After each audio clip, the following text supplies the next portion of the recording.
الحمدلله امسال این انجمن شکل گرفت. علت این که تولید کننده های شیر گاز توپی به طور مجزا و بدون هماهنگی هایی که با هم میتونن داشته باشن مشکلاتی براشون به وجود اومده بود، برای اینکه کنار هم قرار بگیرن و از پتانسیل های همدیگه بتونن بهره ببرن و صداشون به ارگان های مربوطه بهتر بتونه برسه.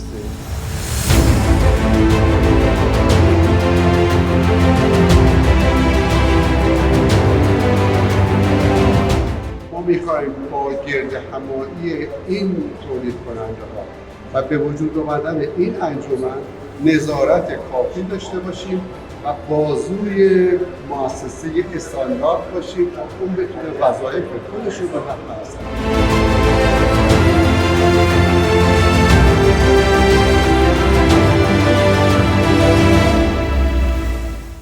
هدف از تشکیل انجمن این شد که ما بتونیم یک انسجامی در بین تولید کنندگان شیرهای ایران، گازی ایران ایجاد بکنیم به لحاظ کیفیت، به لحاظ قیمت تمام شده در واقع محصولات برای مردم که این قیمت ارزان‌تر تمام بشه، مردم راحت‌تر و با هزینه کمتری بتونن تهیه بکنن و تامین در واقع مواد اولیه انجمن رو انجام دادیم.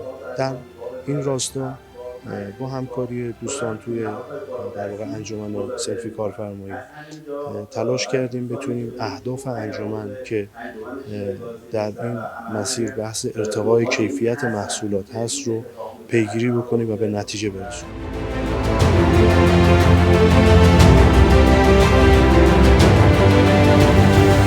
ما گفتیم آماده ایم.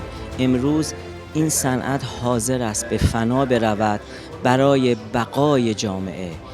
فنا به این معنا که ما کمرمون شکسته شده در صنعت، اما میگیم میمانیم برای اینکه محصول بی‌کیفیت در جامعه نشأ پیدا نکند.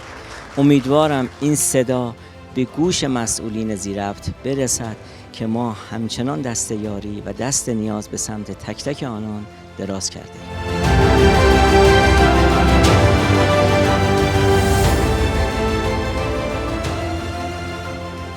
اولین نشست دوستان فعال در صنعت شیرهای گازی ایران به کار خود پایان میده. اینها با هم هماندیشی کردند درباره فردای بهتر در این صنعت، تلاش در جهت تولید ایمن و کمک به مردم در جهت سلامت هرچه بیشتر. برای همه این عزیزان آرزوی موفقیت دارم و برای شما هم آرزوی سربلندی تا دیداری دیگر. به پایان آمد این دفتر، حکایت همچنان باقی است.